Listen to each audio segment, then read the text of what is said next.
충격 논란 박근혜, 이재용. 관계는 무엇인가? 삼성 이재용에게 박근혜 항소심 판결이 미치는 영향은? 진실을 밝혀.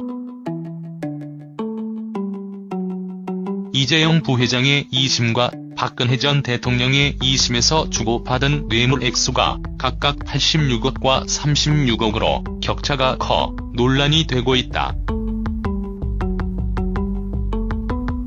별개의 재판이어서 판단이 달라질 수 있지만 이재용 부회장과 박근혜 전 대통령 사이에서 일어난 일이라 진실은 하나이기 때문이다.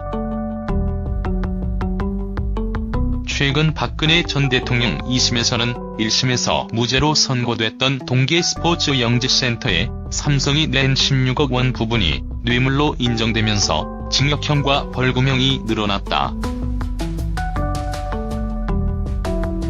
이에 따라 박근혜 2심에서 이재용 부회장이 박근혜 전 대통령 측에 건넨 뇌물 액수는 1심에서 72억 9,427만 원이었으나 2심에서는 86억 8,081만 원으로 확대 인정됐다. 반면 이재용 부회장 2심에서는 이재용 부회장은 박근혜 대통령에게 36억 원만 뇌물을 줬다고 인정됐다. 여기서 영재센터 16억 원이 뇌물로 인정되면 합계 52억 원이 되는데 뇌물의 경우 삼성이 재산이기 때문에 바로 횡령이 인정된다. 횡령액은 50억 원이 넘으면 최소 징역 5년이고 징역 5년부터는 집행유예가 불가능하고 실형을 살게 된다. 박근혜 전 대통령 재판보다 먼저 열린 이재용 부회장 재판은 1심에서는 변호인단 이재용 부회장 자신은 모르는 일이라는 태도를 보였지만 2심부터는 태도가 조금 바뀌었다. 정부의 강압을 강조하는 뉘앙스가 생겨났다. 물론 여전히 경영권 승계 작업에 관해서는 해당 사항이 없다고 나섰다. 결국 이재용 부회장 2심 재판부는 승마 지원과 관련해 박근혜와 최순실에게 준 용역대금은 뇌물로 준 것으로 보고 마필 등의 소유권은 이전되지 않았다고 보아 용역대금 36억 3천여만 원만 뇌물로 인정했고 말구입대금과 보험료 28억 2천여만 원은 뇌물에서 제외했다.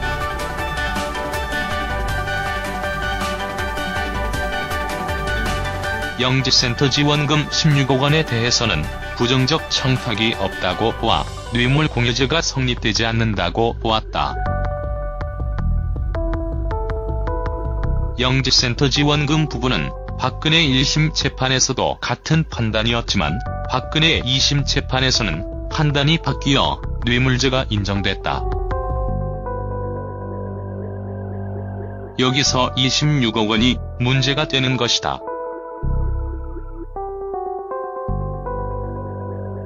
이재용 부회장 최종심에서 16억 원이 뇌물로 인정되면 36억에 16억 원 횡령 합계 52억 원으로 50억 원을 초과해 이재용 부회장은 집행유예가 불가능하고 실형을 살게 될 수도 있기 때문이다.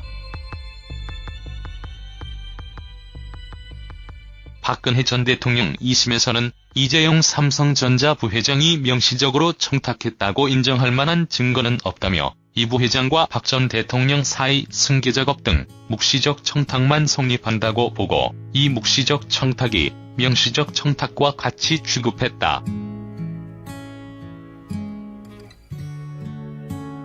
결국 영재센터 지원에서의 묵시적 청탁의 범위, 즉 삼성 경영권 승계 작업에 대한 인식을 공유하고 돈을 준 행위의 승계작업 도움의 대가성이 있느냐가 최종심의 내용을 가르는 핵심 쟁점이 된다. 묵시적 청탁, 간접 증거만으로 뇌물죄 유죄가 될 수 없다고 주장하는 의견과 묵시적 청탁, 충분한 간접 증거로도 뇌물죄 유죄가 될 수 있다는 의견이 보수 진보 양쪽에서 팽팽하게 맞서고 있는 상황이다. 박근혜 2심과 이재용 2심은 별개의 재판이지만 쟁점이 겹치기 때문에 대법원에서 이재용의 최종심을 판단할 때 당연히 박근혜 2심 재판을 고려해서 뇌물 액수의 차이를 줄인다는 것이 법조인들의 설명이었다. 대법원 전원합의체로 최종심을 진행할 가능성도 높다. 여기서 묵시적 청탁과 간접 증거만으로 유죄가 되느냐 안 되느냐의 논란을 떠나서 근본적인 질문을 생각해보자. 과연 박근혜 대통령이 이재용의 경영권 승계 작업을 돕겠다는 생각을 했을까? 승계 작업은 설령 박근혜 전 대통령이 탄핵이 없었다 해도 박근혜 전 대통령이 퇴임한 이후가 될 텐데 권력에서 물러난 박근혜 대통령이 삼성의 경영 승계를 어떻게 도울까? 경영권 승계 지원에 대한 묵시적 청탁 인정은 과잉 해석이라 할 것이다.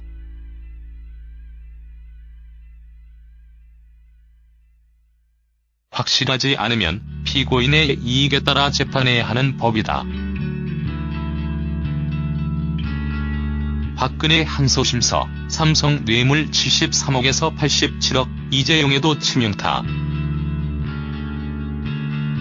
국정농단 주범인 박근혜 전 대통령이 24일 항소심에서 징역 25년에 벌금 200억 원으로 1심보다 높은 형을 선고받은 이유는 이재용 삼성전자 부회장이 박 전 대통령에게 줬다고 인정된 뇌물의 액수가 1심 72억 9,427만원에서 항소심 86억 8,081만원으로 13억 8,654만원이 늘어났기 때문이다.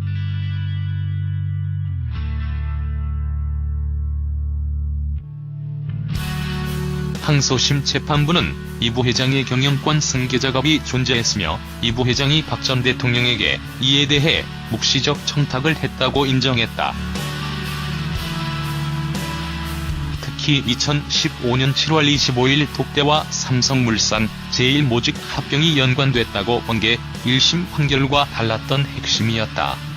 이 같은 판단은 현재 대법원에서 심의 중인 이 부회장 사건에도 직접적으로 영향을 미친다.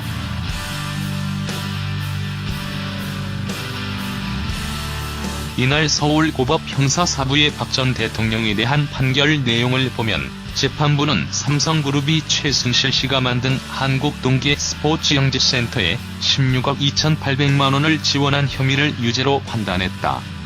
1심 재판부가 무죄로 봤던 부분이다.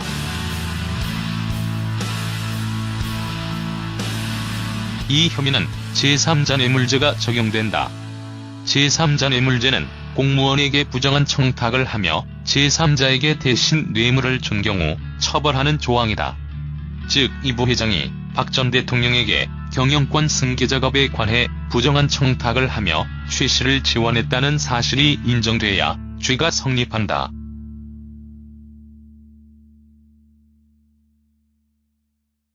박 전 대통령 1심 재판부와 이 부회장 항소심 재판부는 승계 작업이 존재하지 않고 명시적이든 묵시적이든 부정한 청탁도 없었다고 봤다. 재벌 총수 봐주기 판결이라는 비판을 받았다. 그러나 이번 항소심 재판부는 포괄적 현안으로서의 승계 작업이 존재했고 두 사람 사이에 명시적이지는 않지만 묵시적 청탁이 있었다고 판단했다. 항소심 재판부는 이건희 삼성전자 회장 이후 이 부회장이 후계자로서 삼성그룹 지배권을 승계할 것이라는 사실이 삼성그룹 내 외부에서 당연하게 받아들여지고 있었고 삼성 SDS 신주인 수권부 사채 발행 사건이나 삼성 에버랜드 전환 사채 발행 사건처럼 최소한의 비용으로 이 부회장 남매에게 삼성그룹 계열사에 대한 지배권을 승계하려는 작업을 삼성이 과거부터 해왔다는 점을 고려했다. 최근 들어 금산분리 원칙 강화나 경제 민주화 정책 추진으로 인해 이 부회장 지배권에 심각한 위협이 제기될 수 있던 상황에서 이 부회장이 박 전 대통령에게 청탁을 할 필요성이 있었다는 것이다.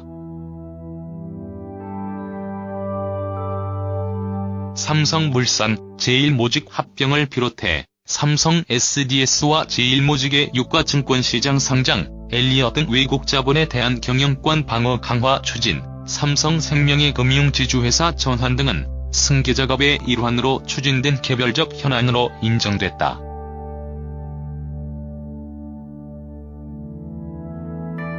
핵심적으로 항소심 재판부가 1심과 판단이 갈린 대목은 2015년 7월 25일 박 전 대통령과 이 부회장의 독대와 삼성물산, 제일모직 합병의 관련성이다.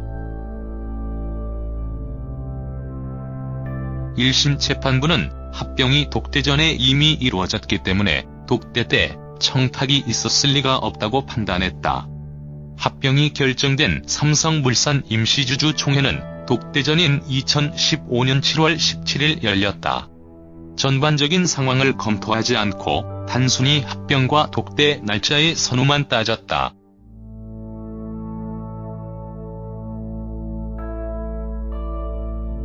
그러나 항소심 재판부는 독대가 합병과 관련이 있다고 봤다.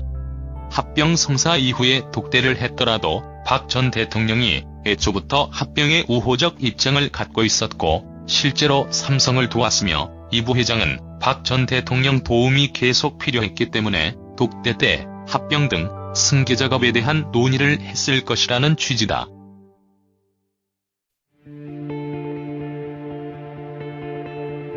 항소심 재판부는 국민연금공단의 의결권 행사 과정에서 전문위원회가 아닌 투자위원회에서 이를 결정하게 됐고 투자위에서 비합리적인 합병 비율, 급조된 합병 시너지 분석 결과 등으로 찬성 결정이 나왔다며 가장 핵심적인 승계작업으로 평가되는 합병에 대해 이 부회장에게 우호적인 조치가 이루어진 것이라고 했다.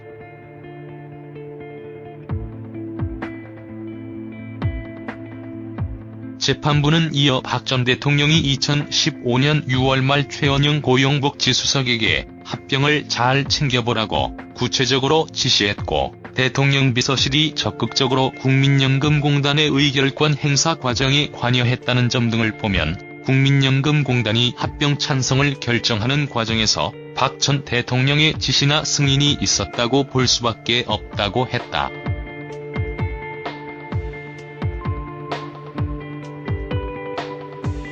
엘리엇의 공격으로 삼성 합병이 제대로 될지 우려했다는 박 전 대통령 본인의 진술도 이 같은 판단을 뒷받침했다.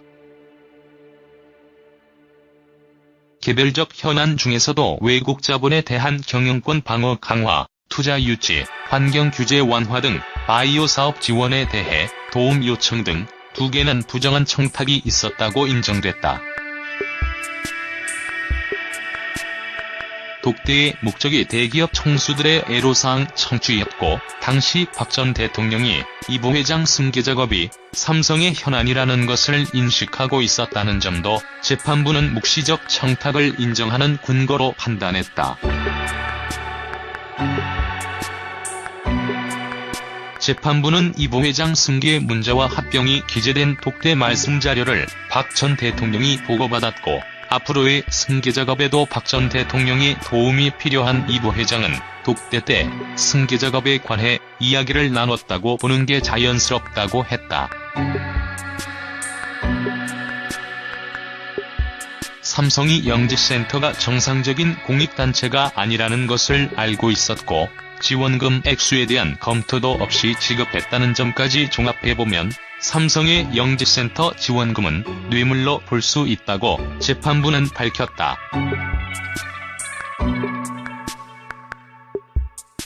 다만 같은 제3자 뇌물죄가 적용된 삼성의 미르 K스포츠재단 204억 원 후원금은 대가 관계가 인정되지 않는다며 뇌물에서 빠졌다. 전국경제인연합회의 가이드라인에 따라 출연금 액수가 정해졌고 다른 대기업들이 모두 후원을 하는 상황에서 삼성만 하지 않을 경우 불이익을 받을 우려가 있다는 이유다.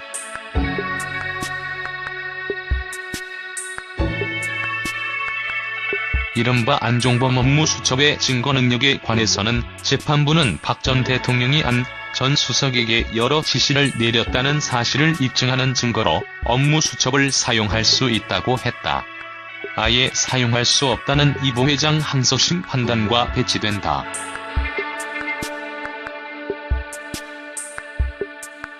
박 전 대통령 항소심 판결과 달리 이 부회장 항소심 판결에서는 36억 3,484만원만 뇌물로 인정되는 등 뇌물수수자와 뇌물공여자의 판결 내용이 일치하지 않아 결국 최종적인 판단은 대법원에서 내려지게 됐다. 대법원은 이 사건을 전원합의체에 회부할 것으로 예상된다.